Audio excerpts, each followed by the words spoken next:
Oke, halo lagi guys. Jadi kita akan lanjutkan lagi ke pembahasan soal day 10 di One Day One Problem PraOSK 2025 ya. Sebelum itu, mari kita iklan sebentar. Jadi Dimensi Sains itu ngadain program From Zero to Infinity, pelatihan PraOSK Fisika SMA 2025.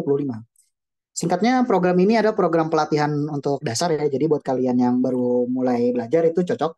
Buat yang mungkin udah jago agak kurang cocok, tapi kalau mau ikut silahkan aja sih, nggak ada masalah karena akan ada soal latihannya juga, ada soal tes mingguannya juga yang mana tentu soal tes mingguannya nggak akan aku buat terlalu dasar ya, karena soal-soal dasarnya kan ada di materi.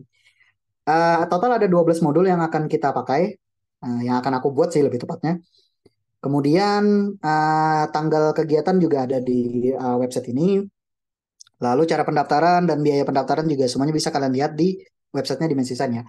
Cara akses websitenya gimana? Ya mudah ya. Jadi tinggal klik di Google Dimensi Sign, masuk ke Dimensi Sign, pelatihan online dan klik uh, From Zero to Infinity. Nah kalian akan dapat sampai ke halaman penjelasannya. Jadi silakan di scroll aja, dibaca detail-detailnya dan ya daftar dan ajak teman-teman kalian buat ikut. Oke, itu aja iklannya. Kita lanjut ke pembahasan soal.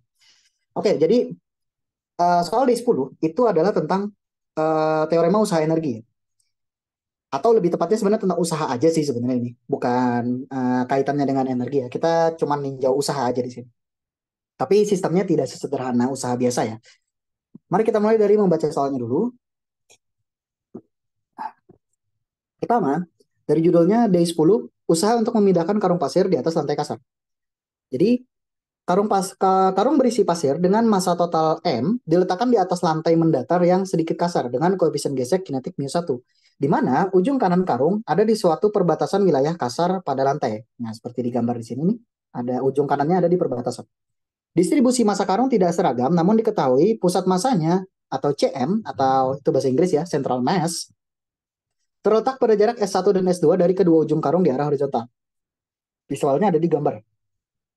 Dengan menarik karung menggunakan tali yang dilewatkan ke sebuah katrol licin, gaya horizontal bekerja pada karung dan memindahkan karung seluruhnya ke permukaan lantai yang lebih kasar dengan koefisien gesek mu 2 yang berdekatan dengan ketinggian yang sama. Jadi di sisi perbatasan ini ada permukaan lain yang koefisien geseknya beda mu 2. Lihat gambar. Pertanyaannya adalah berapa usaha yang diperlukan untuk melakukan hal ini jika distribusi pasir pada karung tidak berubah selama proses pemindahan, alias CM-nya selalu ada di sini. Ya ini dilakukan dengan mungkin dibungkus gitu pasirnya ya, jadinya distribusi masanya tidak berubah dan ditariknya perlahan. So dia pindahnya tetap dalam kondisi ini. Nah, uh, berapa usaha yang diperlukan jika seluruhnya nanti pasir ini akan pindah ke bagian sini? Jadi ini kan memindahkan karung seluruhnya ke permukaan lantai yang lebih kasar, artinya dipindahkan ke sini. Nah, itu berapa usahanya? Ini adalah soal yang diambil dari 200 More Puzzling Physics Problem, soal nomor 70. Oke, mari kita bahas. Sebelum masuk ke situ, aku akan bahas dulu tentang konsep pusat massa ya. Jadi, konsep pusat massa itu, jika kita punya kumpulan massa titik dengan kita posisikan di sebuah sumbu satu dimensi, katakanlah sumbu X, di mana M1 ada di posisi X1, M2 ada di posisi X2, M3 ada di posisi X3. Maksud dari posisi X1, X2, X3 adalah jaraknya dari titik asal. Titik asalnya harus sama kan? Maka XPM itu dapat dinyatakan sebagai berikut, yaitu XPM atau posisi pusat massa sistem dari tiga partikel ini adalah M1X1, M2 ditambah M2X2 ditambah M3X3 per massa total sistem. Dalam notasi sumasi ini bisa disederhanakan menjadi sum I sama dengan 1 sampai 3 MIXI per sum I sama dengan 1 sampai 3 MI. Nah, untuk sistem yang terdiri dari N buah massa, maka XPM-nya menjadi seperti ini ya. Sum I sama dengan 1 sampai N MIXI dan sum dari I sama dengan 1 sampai N MI. Nah, notasi ini bisa kita sederhanakan menjadi seperti ini. XPM sama dengan sum I MI per M besar. Di mana M besar ini adalah sum dari MI ya, yang tidak lain adalah massa total sistem. Nah, untuk sistem pusat massa pasir plus karung, aku bisa mendefinisikan sebuah sistem koordinat yang titik nolnya itu ada di garis yang sejajar dengan PM atau CM ya, atau pusat massa. Jadi aku pilih sistem koordinat satu dimensi di mana titik nolnya ada di PM itu sendiri ya. Maka posisi PM terhadap PM tentu nol kan. Nah, menggunakan definisi yang di sini tadi, kita bisa tuliskan kalau misalkan aku kali silangkan ke sini, berarti kan M dikali XPM sama dengan sum I MI X I. Cuman ingat, XPM ini kan kalau XI-nya ini koordinatnya aku pilih titik asalnya di pusat massa, ya berarti kan posisi pusat massa ada di koordinat 0 ya. Karena ya dia menjadi titik asal koordinat XI itu sendiri.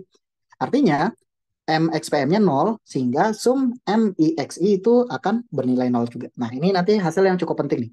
Karena aku akan mendefinisikan sistem koordinat di mana kita nyatakan karung ini terdiri dari susunan massa seperti ini. Nah, berarti kalau secara tiga dimensinya ini bentuknya kayak sebuah balok gitu ya. Balok yang disusun arahnya tuh masuk ke dalam ya. Ini luas sampingnya. Nah, penampang sampingnya ke arah dalam masuk ke dalam bidang kertas ini itu dia punya jarak lagi ke dalam. Ya, sebenarnya nggak balok juga sih, lebih kayak semacam apa ya, lembaran-lembaran gitu lah ya. Tapi nggak lembaran juga sih, dia punya ketebalan tertentu. Ya, jadi ini adalah elemen massa berbentuk lembaran tapi punya ketebalan. Ya, kita namakan saja massa elemen massa ini adalah MI. Nah, ini hasil awal yang kita perlukan. Kalau kita menggunakan sistem koordinat X yang dihitung relatif terhadap PM, artinya relatif terhadap PM itu pusat apa namanya, titik asalnya ada di PM, maka nanti sum MIXI-nya itu sama dengan 0. Nah, kita masuk sekarang ke kondisi pemindahan karungnya. Jadi, pemindahan karungnya itu kan dapat kita visualkan seperti ini. Awalnya dia itu seluruhnya ada di permukaan yang lebih tidak kasar ya, atau aku berikan saja warna di sini hijau muda gitu. Dikasih gaya, kemudian dia pindah seluruhnya ke yang lebih kasar, yang warna oranye. Nah, kita cukup tinjau usaha untuk memindahkan sampai ujung kirinya itu tiba di perbatasan. Nah, kita akan tinjau dulu gaya-gaya yang bekerja pada elemen massa MI dulu ya, yang berada pada jarak XI dari pusat massa sistem. Nah, pada ini berarti kan dia itu punya massa totalnya MIG ya, di mana gaya normalnya kita akan anggap penyebarannya merata karena kan dia di sini lurus ya, horizontal. Berarti gaya normal yang bekerja pada dia ya disebabkan oleh gaya vertikal yang bekerja pada dia, which is adalah gaya beratnya dia sendiri, yaitu MIG. Jadi gaya normal NI-nya tidak lainnya adalah MIG itu sendiri. Nah, apa namanya ini, gaya gesek yang bekerja pada elemen massa MI itu berarti ada dua variasi ya. Pertama, bisa mu 1 MIG atau mu 2 MIG. Tergantung dia sudah sampai di permukaan mana. Jadi ketika si elemen massa MI ini yang berjarak XI dari PM itu masih ada di wilayah hijau muda, di wilayah yang punya kekasaran mu 1 ya, berarti gaya geseknya mu 1 MIG. Tapi ketika nanti dia sudah ada di wilayah yang oranye nih, yang koefisien geseknya mu 2, maka gaya geseknya menjadi mu 2 MIG. Nah, kita akan hitung dulu perpindahannya si MI ya. Jadi MI ini kan berpindah di wilayah yang mu 1 itu sejauh apa? Sejauh S2 min XI. Kok bisa segitu? Karena jarak dari PM ke ujung kanan yang ada di perbatasan itu kan S2. Sedangkan si elemen massa MI ini kan punya posisi XI ya. Dari PM. Di sebelah kanannya PM ya. Maka jarak ini kan ya tidak lain adalah S2 min XI. Nah, kemudian ketika dia sudah pindah seluruhnya, ujung kirinya udah tiba di perbatasan, maka sekarang di permukaan yang mu 2, ini tuh si elemen massa MI ini berpindah sejauh S1 plus XI. Loh kok bisa ya? Karena dari sini ke sini, nah ini kan jaraknya adalah S1 ditambah XI. Wait, ini tiba-tiba hilang ya. Hmm. Nah, nggak sengaja kehapus tadi. Oke, kurang lebih seperti itu ya. Jadinya usaha oleh gaya gesek pada MI itu oke, kenapa jadi kita harus hitung usaha oleh gaya gesek? Karena gini, oke nanti deh. Sekarang kita hitung dulu usaha oleh gaya gesek. Karena ya udah aku bilang dulu deh. Karena nanti gini, usaha yang harus kita berikan itu adalah usaha untuk melawan gaya geseknya ya. Jadi kita kan ngasih gayanya itu secara horizontal. Di arah horizontal itu cuma ada gaya gesek doang yang bekerja pada sistem karung pasir. Maka gaya yang kita berikan ini gunanya kan adalah untuk melawan keberadaan gaya gesek. Jadi jika kita hitung usaha oleh gaya gesek dan usaha oleh gaya kita pada kondisi yang minimal, tentu ya kita harus memberikan usaha yang sama. Jadinya usaha gaya gesek ini sama dengan nanti usaha yang kita berikan. Tapi akan berlawanan secara tanda saja. Karena usaha gaya gesek ini kan berlawanan dengan arah perpindahan, which is nanti usahanya negatif. Nah, usaha yang kita berikan adalah menambahkan usaha untuk melawan gaya gesek tadi. Oke, mungkin ini adalah asumsi umum yang bisa digunakan dalam menghitung usaha ya, yaitu dalam proses kita memberikan usaha pada suatu sistem, usaha yang dimaksud adalah usaha dengan kita memberikan gaya seminimal mungkin tanpa menyebabkan si benda ini tuh di kondisi akhirnya punya kecepatan ya. Jadinya kita tidak ingin dia punya tambahan energi kinetik. Jadi itu bisa dilakukan dengan cara kita ngasih gayanya dengan besar yang sama terus-menerus sehingga dia berpindahnya secara perlahan, dan pada kondisi akhirnya tidak ada perubahan energi kinetik dari dalam kondisi akhirnya dia tetap diam juga ya, tidak bergerak.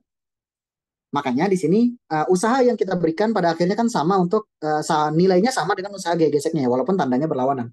Dan karena memang tidak ada perubahan energi kinetik ya, secara total juga tidak ada perubahan energi mekanik karena pusat massa kan ada di ketinggian yang sama, energi potensialnya tetap, so tidak ada perubahan energi. Nah, usaha ini kan harusnya sama dengan perubahan energi kan.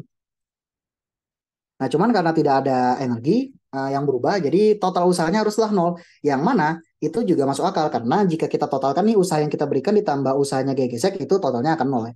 Karena usaha gaya geseknya kan negatif.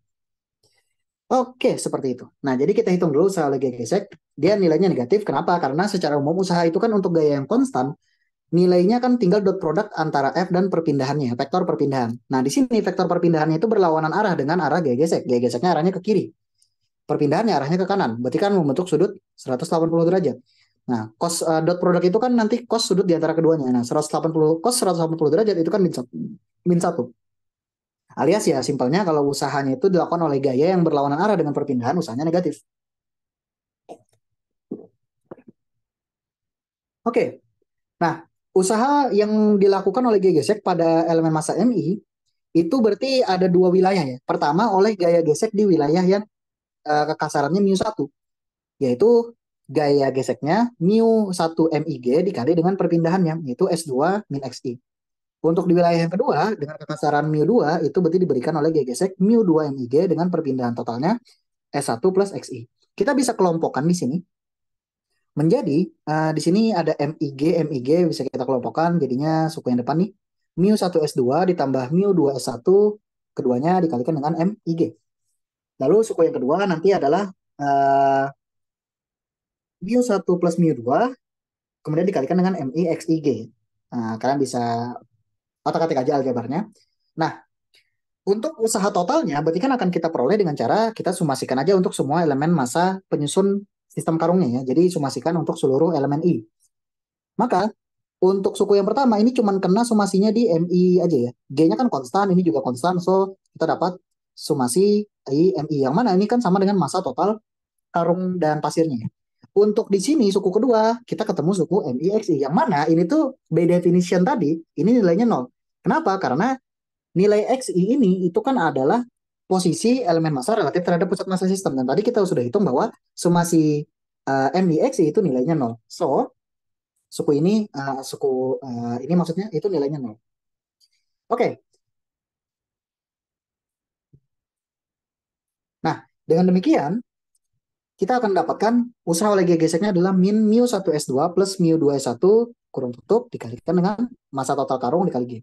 Nah, usaha yang diberikan itu sama dengan usaha untuk melawan gaya gesek. Jadi W-nya sama dengan minus dari usaha gaya gesek. Artinya kita ya tentu harus memberikan usaha yang positif ya, yaitu sebesar mu 1 S2 ditambah mu 2 S1 dikalikan dengan M.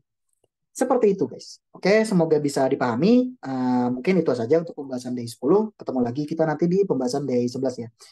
Jangan lupa subscribe di Dimensi Science, share ke teman-teman kalian, dan jangan lupa ikut apa namanya, ikut From Zero to Infinity ya, supaya persiapan OSK kalian nanti jadinya jauh lebih siap.